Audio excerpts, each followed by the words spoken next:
From the outside, it looked like just another WNBA regular season game. But what happened in Chicago that night told a much bigger story. One that ripped the curtain off the Caitlin Clark versus Angel Reese rivalry and exposed it for what it really is. Marketing spin versus actual dominance. Caitlin Clark didn't even step onto court. She wasn't dressed. She wasn't in warm-ups. And yet, somehow, she still managed to hijack the entire narrative. Fans didn't seem to care that she was out. They showed up in droves anyway, with jerseys, signs, and phones ready to capture a glimpse of the WNBA's most polarizing figure. If you're here for the real story and not the filtered version, subscribe. And if you're sticking around for the next meltdown, you better definitely subscribe. Clark stayed nearly 20 minutes after shoot-around just signing autographs, posing for pictures, and chatting with fans like she wasn't the biggest name in women's basketball, like she was just grateful to be there. That moment, raw and unrehearsed, felt bigger than anything that happened on the court. Meanwhile, Angel Reese was nowhere to be seen. Reportedly out with a back injury, she missed what could have been the biggest statement game of her pro career. A matchup in her hometown against the league's most hyped rookie. Was it really injury-related? Fans weren't so sure. The timing raised eyebrows, especially considering the stakes. The streets were buzzing, not with cheers for their hometown star, but with confusion and disappointment. And then, the Indiana Fever showed up. Led by a scorching hot Kelsey Mitchell, the Fever dismantled the Chicago Sky. Mitchell's stat line read like a video game cheat code. 35 points on hyper-efficient shooting, 7 three-pointers, 6 assists, 3 steals. Her performance was nothing short of surgical. She sliced through Chicago's defense, found her spots, and made every possession count. The Sky had no answers and no Angel to rally behind. It wasn't just a win. It was a statement. From Mitchell, from Indiana, and indirectly from Clark herself. Because here's the truth. The so-called rivalry, it's not close. Not when one side is consistently breaking viewership records, drawing massive crowds, converting casual fans, and changing the face of a league that desperately needed fresh energy.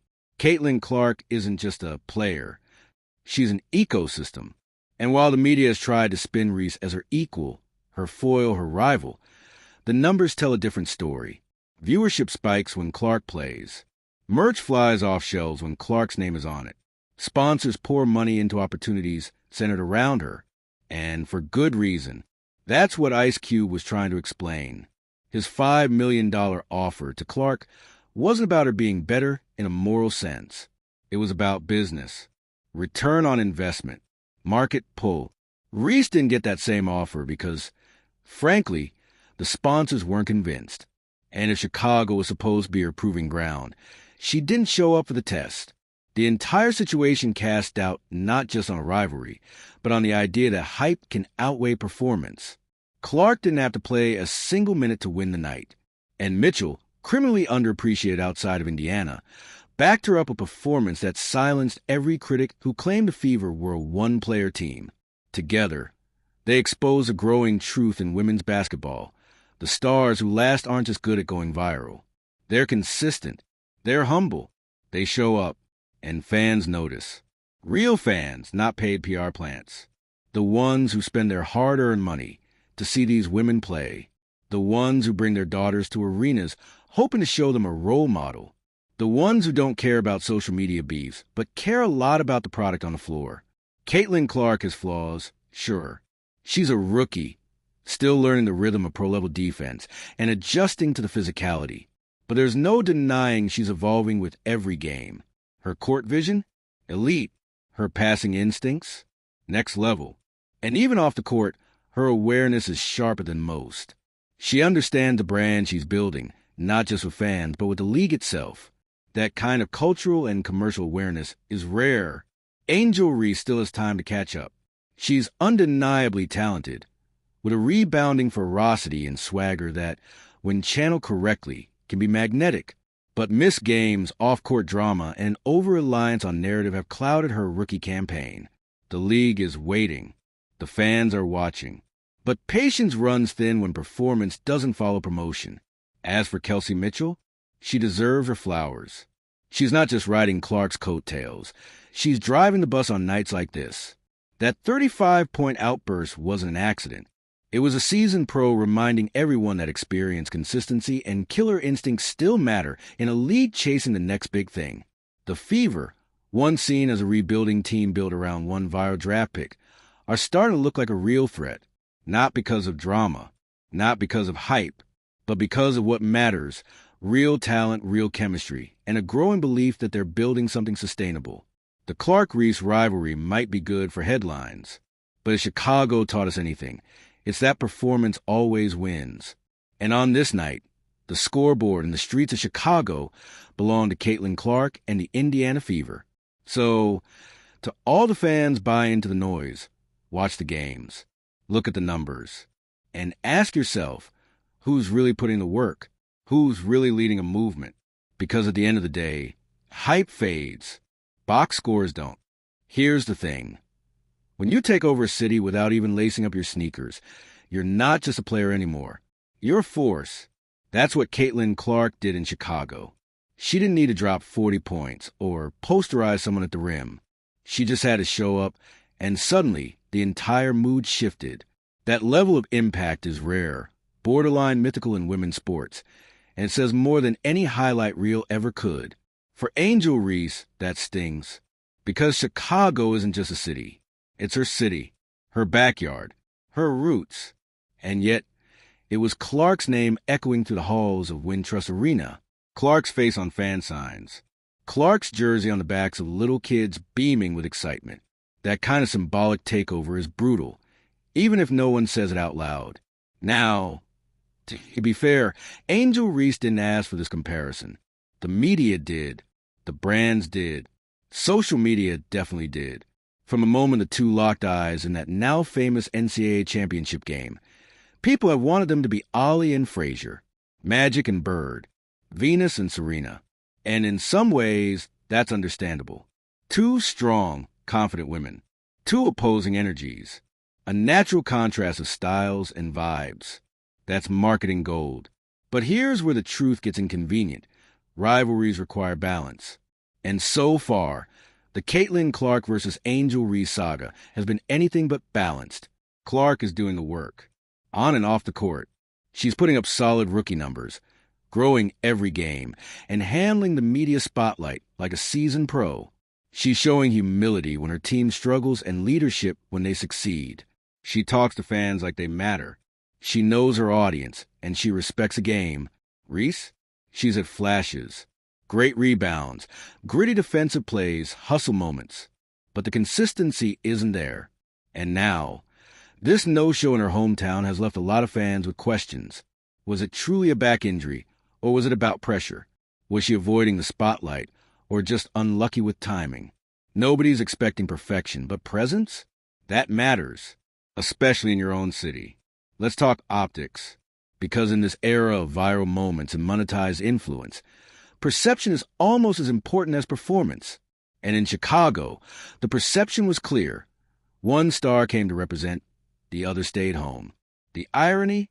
If Angel Reese had suited up and balled out, even if her team lost, she could have owned that narrative.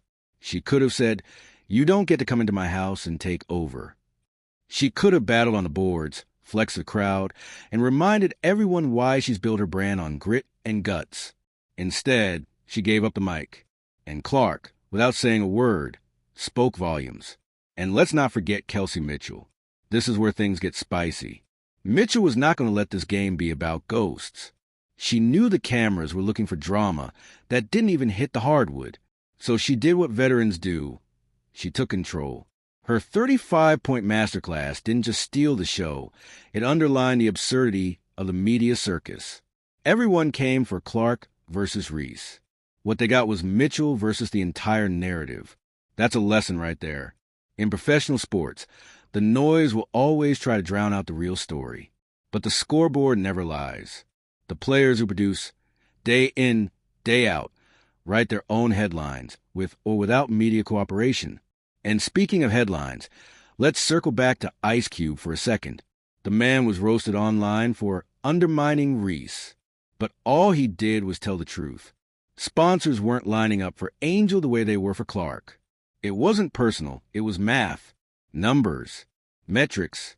Roy, if you're a player in any league, you should be listening closely to that message. Because the harsh reality is, this is a business. Leagues like the WNBA and the Big Three don't survive on vibes. They survive on viewers, merchandise, ad dollars, and ticket sales. And right now, Caitlin Clark moves those needles more than anyone. That's not a moral judgment. It's a strategic one. So if Reese won a $5 million offer, the blueprint is right there in front of her. Show up. Lock in. Let the game speak louder than the tweets. Prove your value, not just through branding, but through impact. And look, this doesn't have to be a downfall moment for her. In fact, it could be the wake-up call that sets everything in motion. Angel Reese has charisma, presence, and a fire that's undeniable. She has the ingredients. But now it's time to sharpen the recipe.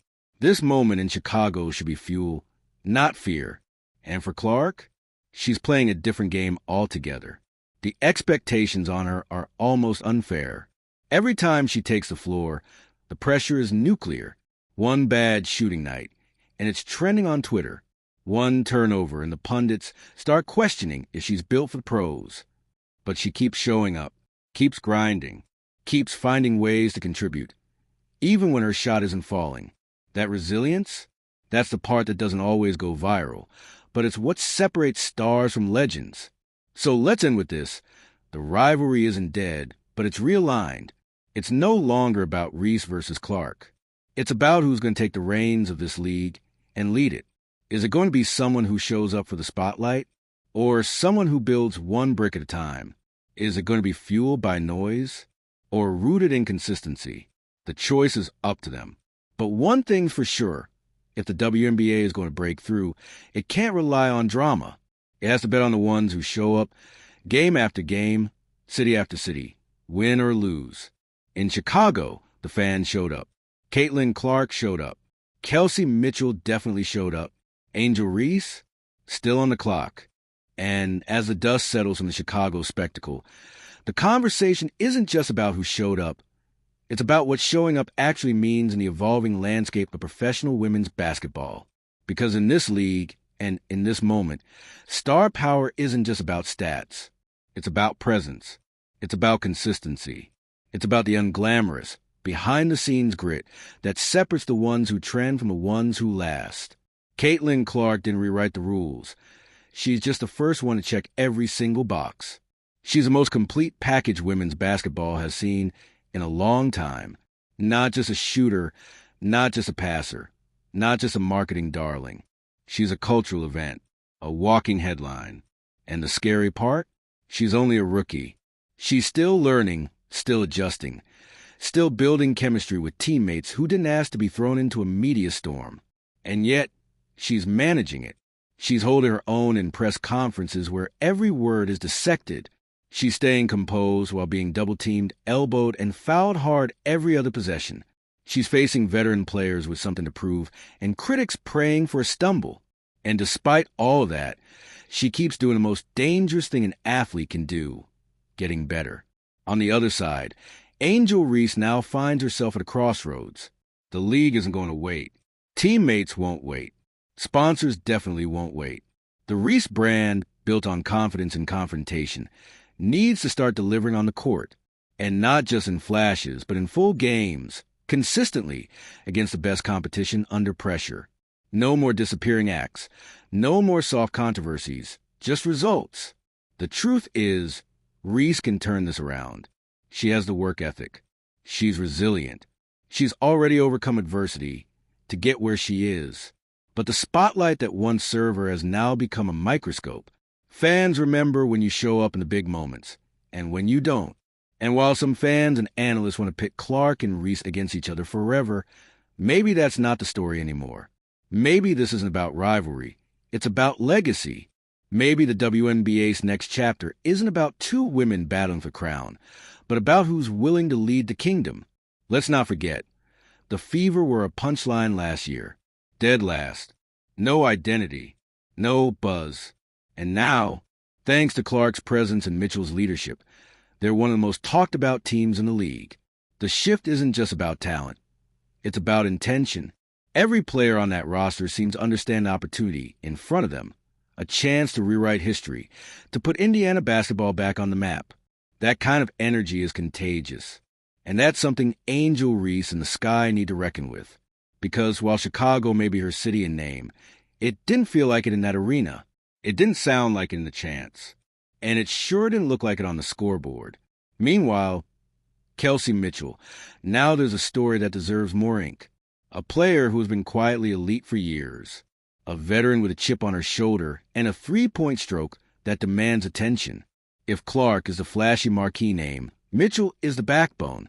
And together, they're building something special. Something sustainable. It's poetic in a way. Clark draws the lights. Mitchell controls the tempo.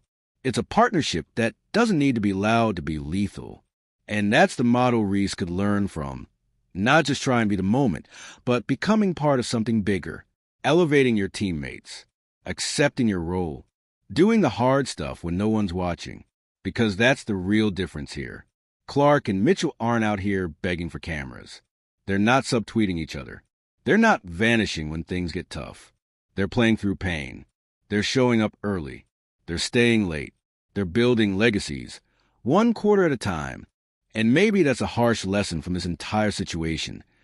That women's basketball doesn't need forced rivalries or PR-crafted personas. It needs authenticity, commitment, grit. It needs players who believe the game is bigger than their brand. And right now, the scoreboard, both literal and metaphorical, is clear about who's putting in that kind of work. This isn't to say Reese can't get there. She can, but she has to want it. Not the spotlight, not the drama, the grind. Because the WNBA is full of hungry players who don't have sneaker deals or social media fan armies, but who are outworking everybody. If Reese wants to lead, she has to match that hunger. She has to own the setbacks and learn from them. That's what makes a professional. And let's be real. Fans want her to succeed. Women's basketball needs more than one star. It needs a constellation. It needs rivalries that are earned, not engineered. But for that to happen, everyone has to play their part. Not just on game day, but every day. So here we are. Caitlin Clark, the face of a movement. Kelsey Mitchell, the veteran glue holding the fever together. Angel Reese, the wild card with potential to either explode or fade. And a league on the brink of something big. If it can stay focused on the game and not the noise, the next few weeks will be crucial. Will Reese come back with a vengeance and make a statement on the court? Will Clark continue to silence critics and raise the fever ceiling? Will other teams step up and remind us that this league is full of talent beyond the headline names? The story isn't finished. The chapters are still being written. But in Chicago, one thing was made crystal clear. Showing up matters. And on that night, in that city, Caitlin Clark didn't just show up, she took over. No stat line required. And that takeover wasn't just symbolic, it was surgical. It was the kind of moment that shifts public perception without a single buzzer beater. Caitlin Clark didn't need to shoot a shot to remind people who she is. She just needed to be there, present, visible, accessible, a walking reminder that the face of the league doesn't wait for headlines to catch up. She makes them by being the constant. But let's zoom out a little. What happened in Chicago is about more than two players. It's about a league still figuring out how to balance the entertainment machine with the integrity of the game. When the WNBA leans too hard into viral moments, social media beefs, or shallow narratives, it risks overshadowing the players grinding every day for respect. The ones who've been putting up 30-point nights before it was trendy. The ones who spent years playing overseas to make ends meet. The ones who have built the league's foundation without ever trending on Twitter. This is what makes Clark's rise unique. She bridges the gap. She has the marketing power and the stats, the poise and the humility. She's not trying to go viral. She's trying to win. And that's what makes her different. Now, Angel Reese has a choice. She can treat this moment as a loss or as a launch pad. The setback in Chicago, that can be a chapter, not the ending. She can return to the court, shut out the noise, and prove that her name belongs in the same breath as Clark, Mitchell, and the other elite players carrying this league forward. But the only way that happens is with consistency, with presence, With action, not tweets, not quotes, not marketing buzzwords. Because the WNBA is moving fast. The spotlight's hot. The fan base is growing. And only the players who evolve with the moment will stay relevant in it. Chicago made one thing undeniable. The future is here. And the question now isn't who's famous, it's who's ready.